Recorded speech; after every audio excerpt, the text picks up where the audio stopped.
Hello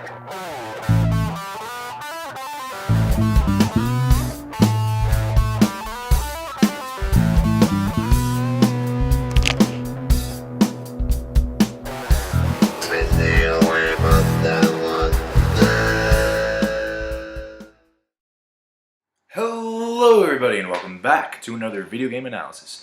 And today we are going to discuss a topic that has been quite often talked about, of course, but I want to delve a little deeper into it and why it's so important.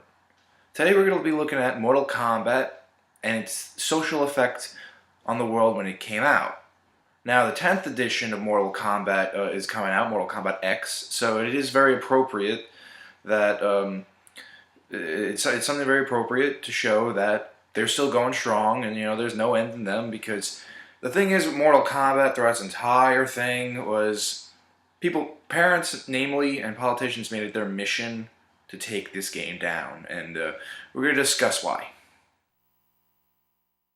Now, gameplay-wise, Mortal Kombat actually was a big triumph in technology for games, including digitized actors and using the motion sensors and whatnot. You had the amazing level of detail you can have at the time when it comes to blood and gore, and that's where Mortal Kombat is. That's where it's at, you know.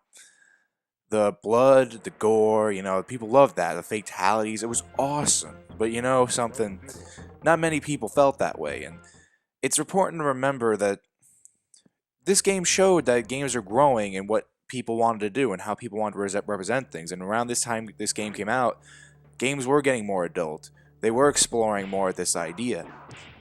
And it also got to remember time this is before a very sophisticated rating system came out. Things were confusing and whatnot, and this was the game that was responsible for, well, one of the games, not every one, I wouldn't say this is the first either, but this is one of the top games that made it responsible for wanting people to have a rating system. A very good thing. Now, here I'm playing the Super Nintendo version, which a lot of people didn't like that much because the blood is turned off. There is no blood at all. That being said, not every version did that. The Genesis version did that. This is for the home console releases anyway. The arcade machines are harder to talk about because they were banned.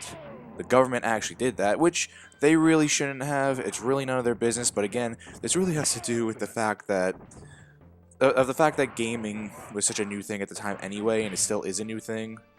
So it takes time to adjust and to figure out how to treat these with certain respects. So the main idea here is we have the new video game thing, and for people my age, around our 20s, and younger children, maybe even people in their 30s, we've always known gaming. We're born into it, but you know, gaming is something completely new, especially with arcades. It became a huge hit where everyone just rushed with their quarters, and Mortal Kombat was one of those games people lined up for. It was cool, it was flashy, it was colorful, it was violent, you know, and it's like, here come the arguments, oh, it's gonna make our kids violent, you know, all that crap, but in the end of the day, it's just pretty amazing feat that a video game can make so much tension, because it's such a new thing, especially regarding electronics. And such a mind-blowing idea when it came out that you can move things on a TV. That you can control what happens on a TV was probably the most mind-blowing thing people have ever seen with early video games. At least ones that the public can get their hands on. And when Mortal Kombat came out, yes, like I said, it was a huge triumph for technology. It was really cool. You know, that's pretty much all it comes down to. And what I thought was cool is when the government did have to take action because of complainers and whatnot. You know, it's like, basically, here's how it works. Let's all be real here. I'm just going to say it outright, perfectly blunt.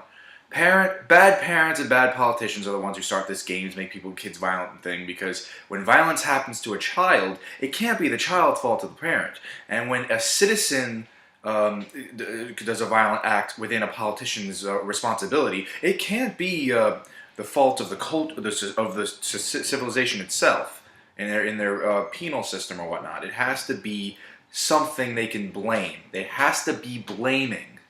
And there you go. And Mortal Kombat was a big thing with that, you know? And, yeah. Now, it did become apparent that this game was very adult, and you know what? The bottom line here is, of course, Gaming was known for kids, namely for boys, but, you know, it's natural for a business, especially a growing business of video games, wanted to expand their horizons as far as possible, which has been coming true to this day. All genders and races and age and people of age groups all want to play games, and nothing wrong with that. It's a hobby. And you know, for like I said with the blaming thing, you know what? It's just if you don't want your kid or the kids in general be exposed to this stuff, don't ban it so people who can do it can have the fun. Work with it. You know? By the way, yes, I do suck at Mortal Kombat. Just so I don't get millions of comments on it. I'm going to openly acknowledge that.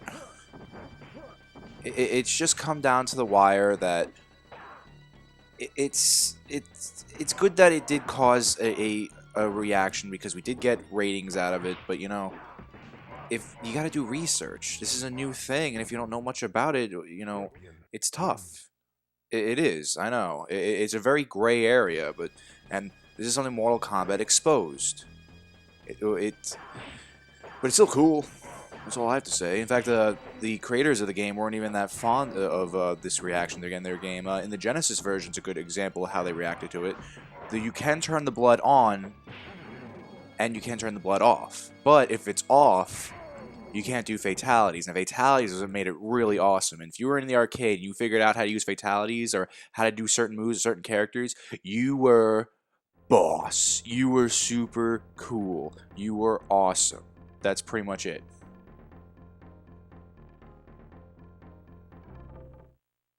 And what was sad was, you know, the games, it was more than just the blood and gore. I mean, that's what really attracted people. It got people's attention. And, you know, when you're in an arcade, you're looking around, you're scanning the area, and boom, there you go. Your attention's to that Mortal Kombat machine.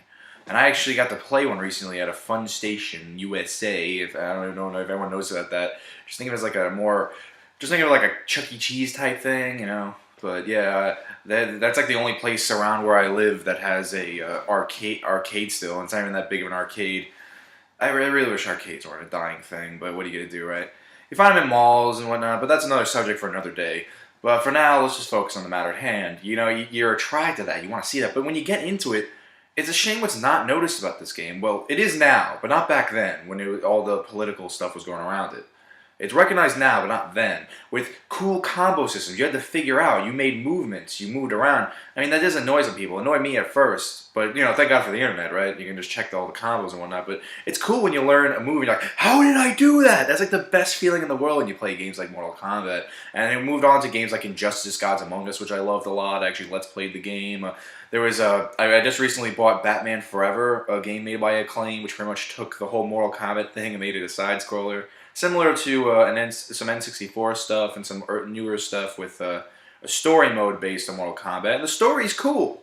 The characters are cool. They're memorable. I have a lot of favorites. I love Sub-Zero. I love Scorpion. I love Liu Kang. I love a lot of the guys there. Johnny Cage is awesome. And they even have their movies. That's awesome, you know. Because the story's cool, you know. There was a battle between gods, and they said mortals are now allowed to play, and it was really awesome. It's a fight to the death, literally. You were playing tournaments, you were trying to get the highest positions possible to beat the gods. It's awesome, I love it. Some of them are movie stars, some of them are gods, some of them are warriors, some of them have their troubled past, and they did try to explore the characters more and more. It's cool, you know, it's like there's a whole lore going around, and now it's appreciated, but not back then, and that's what just was sad about the situation, you know. It was pretty boss. Yeah, I actually just became a Mortal Kombat fan recently. My friend actually introduced me to the series and got me more into it. Because fighting games were something I just recently started to explore. The only games I ever played fighting games really were Super Smash Brothers and whatnot, but I love fighting games, and I love them more and more, and Mortal Kombat really stands out to me. I have Mortal Kombat 1 on the Super Nintendo. I chose that because this has better control scheme than the Genesis version, but Mortal Kombat 2 and 3 I have on the Genesis, because I have a 6-button controller, so that's always fun. I don't have any much of the newer games. The newest style game I have is Injustice. I've played some other stuff. Street Fighter is cool too, you know, but another subject for another day. The fandom does appreciate what this done. It attracted you with the blood and gore and whatnot, which was very new at the time. The digitized actors looked awesome. And then you get into a world where you're interested in the characters. You want to see the characters how they work, what they do, how they interact with each other. It's really something that really shines when it comes to video games, and I really enjoy that kind of stuff. You know, and that's what makes Mortal Kombat so great. And the fact that they got all that negative publicity did turn out with the rating system, so it's good, but at the same time, it's just so bogus. And this kind of stuff is unfortunately still continuing to this day, but what are you gonna do, right? So yeah, it's pretty much what it boiled down to with the game. It's a very enjoyable series. It's really cool. If you're not a fan, you're not a fan. But it did make a huge chapter in games in many different respects. And you know what? That's something that's worth talking about on the internet. So what else are we gonna talk about on the internet?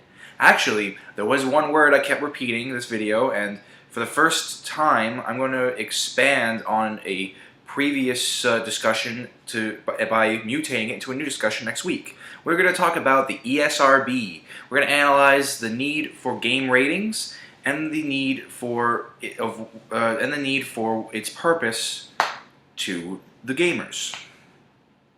So yeah, until then, I'll see you guys next time, and thanks for watching. So once again, thank you guys so much for watching. If I had missed anything, if there's anything I should have added, if there's anything I got wrong, please correct me. Please add in any information. Please don't hesitate. I'll really appreciate it, and it'll make this discussion even stronger. Thank you all so much for watching. I've been Billy, your video game analyzer. Have a good day, good night, whenever you're watching this, and I'll see you next time.